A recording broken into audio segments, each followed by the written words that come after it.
Hello there, guys. I wanted to thank you for asking me to be part of this for you. It's a huge honor, and I'm really glad that Joan and then all the students reached out. I know you guys have been following this since August through the live streams. So you had sent me a series of questions to answer for your youth action day. So the very first question was about what was my purpose of going to Standing Rock? Do I feel like I achieved that purpose? And what was my personal reason for choosing to go and do this? Well, really, I chose to go to Standing Rock to help be part of an incredible group of people who had come together to stand up for many things. They'd stood up to say no to profits over people, no to contaminating the water supply that we need to survive off of, no to stealing the lands from the indigenous people, and no for preventing people to be able to follow their ways of life and their belief systems, and finally no to raping Mother Earth.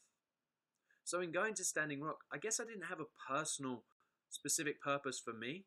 I just wanted to be part of the solution to make sure that we can treat these sacred lands and this sacred water in a better way. I feel like it was important to be on the right side of history. It's a very pivotal point in history right now. And I wanted to be part of the solution rather than the problem. And I wanted to try and help ensure that no longer do we rape Mother Earth and abuse her for profits and raping those resources. So to be part of the solution and help greed come to an end. The next question's about how this is going to empower other people and whether I believe the movement's going to encourage youth to peacefully demonstrate for what they believe in, or whether it's going to cause future violence. I definitely believe that the movement at Standing Rock was a gathering of people from all over, every generation, every nation, every relation, and they were all peaceful, prayerful water protectors. So there's definitely a lot of encouragement there for the future youth to continue this, to stand up for what they believe in peacefully and have their voices heard. Definitely. So you guys should stand up and make a difference. Definitely. In fact, the movement at Standing Rock was started by the youth and supported by the elders. So you guys have a pivotal role right now, because as the world starts to wake up and starts to realize that we're at a point where we can't keep taking from Mother Earth and giving nothing back. We can't keep down treading on the people because of their skin color or because of their belief system. So you guys have a pivotal role in that. And yes, you can stand up peacefully. I don't believe violence ever solves anything. I've never believed that. And obviously when there's a large gathering of people, you always do get a small number of people that are there for the wrong reasons. But the group itself, primarily, the massive amounts of the group there were there peacefully and prayerfully to stand up for what they believed in and to make a difference. So you guys can follow and continue that movement and do the same. Personally, I was at Standing Rock about three weeks to a month. And before that, I had also spent the previous month at Mississippi Stand. Now, Mississippi Stand is the other end of the Dakota Access Pipeline.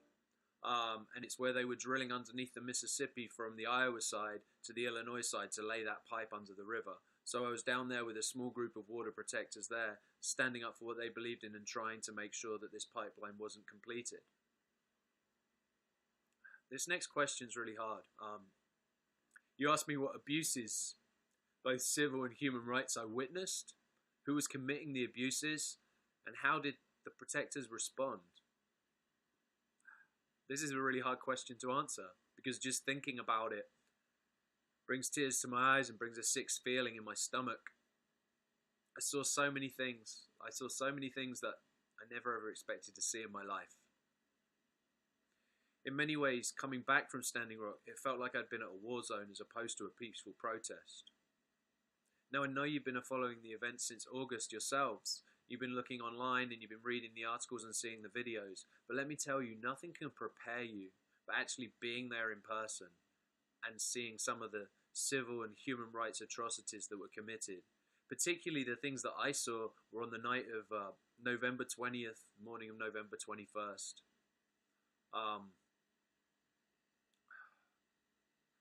You know, for those that have watched those videos, you will have seen people who had been shot with non-lethal rounds, who had been scalped. There was one girl, Sophia Walensky, who had her arm nearly blown off. Another girl, Susie Vanessa Dutton, has lost the sight in one of her eyes. My friend that night, who'd gone to take some blankets, some emergency blankets to the water protectors who were being brutalized on the bridge with the tear gas, with the non-lethal rounds, with the water cannon when it was 20 degrees outside. She inhaled so much tear gas just taking blankets down there that she ended up coughing so hard she puked and peed her own pants. So, you know, what I saw that night, those things will never leave me. And then the next morning, I saw photographs of the injuries of Sophie Walensky while I was having breakfast. Sorry, I still struggle with that. It's so hard to see things like that because those things should never happen to peaceful water protectors. They should never happen to anyone. Someone should never have to potentially lose the use of an arm for standing up for what they believed in. Who committed those atrocities? That was the North Dakota police force and the various police forces that have been brought to protect. In my opinion, all they were protecting was a pipeline. There was no threat to life. The water protectors were unarmed. The response by the water protectors was to continue to stand there. You'll see people actually stood there in prayer while they're being shot, while they're being hit with those water cannons. There were numerous people that night that ended up having emergency room treatment. I think it was over 12 people, and there was over 160 people that were treated by the medics for things like hypothermia, slips and falls, non-lethal, blunt force trauma for being hit by things. So, yeah, those human rights abuses. I mean, I've seen other things. I've heard about other things. I mean, the fact that people's phones were being tampered with, the fact that My Live stream kept going down that night. They didn't want that story to go out. Things that have disappeared off of people's Facebook pages that have been posted. You know, you've got Red Fawn, who's still being held now under some federal charges. She's Standing Rock's political prisoner. So you guys know all about those things. But from everything that I've seen while I was there, I saw peaceful, prayerful action by the water protectors. And as I said before, when you get a large group of people, there's always going to be some instigators. There's always going to be a few people that are there for the wrong reason. There are people that are even paid to be there by DAPL to infiltrate. So you're always going to have that element. But the large element was peaceful and prayerful. And I never saw anything where the police were attacked. The worst I heard was a few bad words. But what they faced from the police was a militarized police force against peaceful water protectors. I struggle to understand it. Next question's kind of funny. When did I become an activist? And which historical figures do I think young people should look to for guidance in activism? Well, I never really look at myself as an activist. I mean, I'm just someone who cares deeply about Mother Earth. I care about people being treated fairly and with love. So Standing Rock and Mississippi Stand were really the first time I'd been involved frontline in any kind of direct activism. And even then, my role was kind of sitting back and documenting it and sharing the story out to the world. So I don't really see myself as an activist. I just see myself as someone who chose to stood up for what they believe is right. And to stand there peacefully with a lot of other people doing the same thing. I guess looking back when I was 19 and at university in Manchester, I did attend a Reclaim the Streets protest, which was related to climate change. So that was a little taste of activism I'd had a long time ago. So I'm not really the best person to ask who to follow in activism or which historical figures. I remember at school we looked at Gandhi and the effect of how peaceful protests could make a big difference there. And I remember Emily Pankhurst. She was the founder of the suffragettes movement and helped to get women the right to vote in England. But you guys have probably studied far more and know a lot more about activism than I do. Was I afraid? It's a great question. Was I afraid any time I was at Standing Rock? And if so, why and when?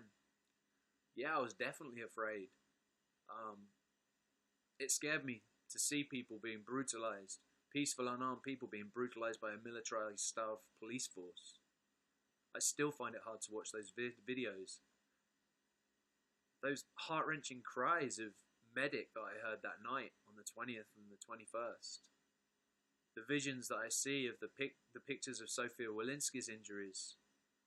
The interviews I did with people that night who had just come up from the front line. My friend who has just been tear-gassed. I mean, all of that. That scares me. It scares me that the police are able to do that. It scared me also that one time when I was filming on Thanksgiving in Mandan, towards the end as we were kind of leaving, one of the officers pulled down his face mask and said, "Kevin Gilbert, we know who you are." So trying to like make me feel threatened. And then I had a series of threatening texts and calls and messages on Facebook that ultimately led me to changing my phone number. You see, in that situation, what you should be able to do is report that to the police.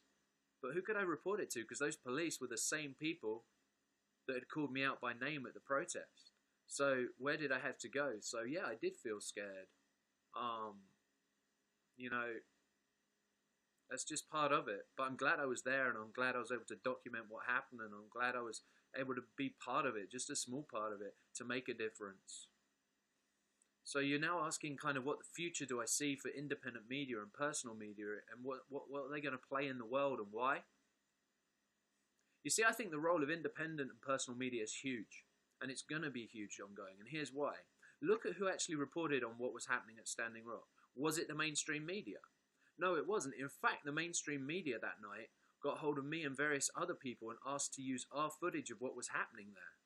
I've had numerous outlets reach out to me to ask to interview me and use that footage continually. The mainstream media weren't there, and even when they were, they twisted that story. Why do they do that? Well, a lot of the mainstream media rely on funding and rely on advertising funding that comes in from the same very people that are funding the Dakota Access Pipeline and other pipelines like that.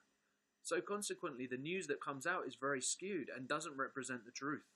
So you are looking at independent media and personal media as being huge going forward, especially with the activism, to show what's really happening, because that gets the story out that no one is supposed to see, because that motivates other people to join as well. So yes, it's huge.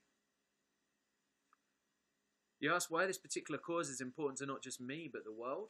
I think this is a really simple question to answer. This cause isn't just about Standing Rock. It's about protecting water. That's the very substance every single living organism on this planet needs to survive. If we destroy our water source, we destroy everything. So that's why that's so important. What experiences give at least one positive and one negative, which I'll take away from this? I think by far the most positive experience was seeing people from all nations, all relations, all generations coming together.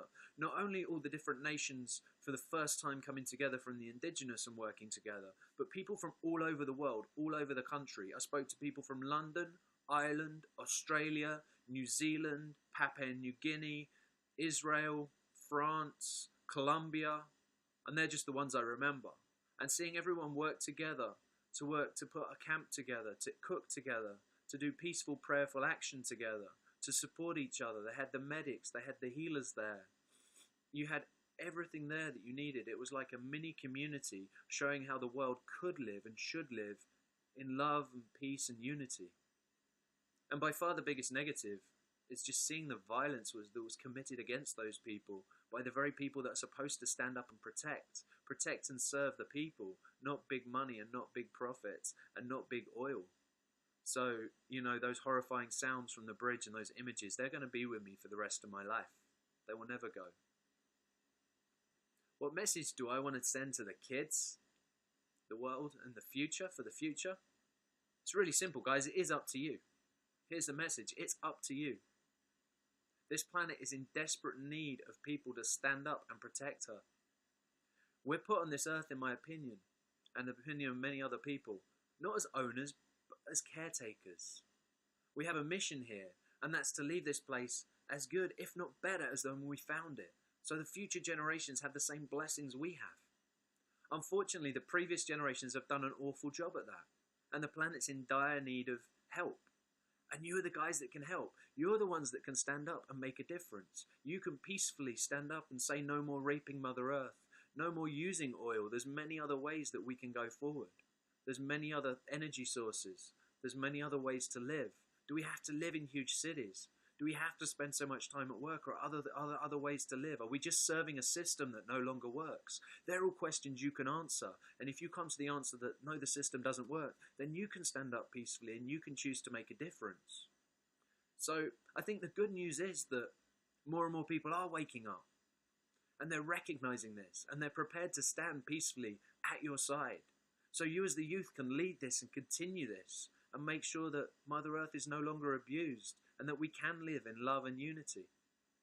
So thanks, guys. I really, really appreciate being able to be here with you today and answer a few of those questions. And I hope that your day of action is fantastic. And if you ever need anything, feel free to reach back out to me. Mini Wachoni, water is life, and thank you, guys. Take care.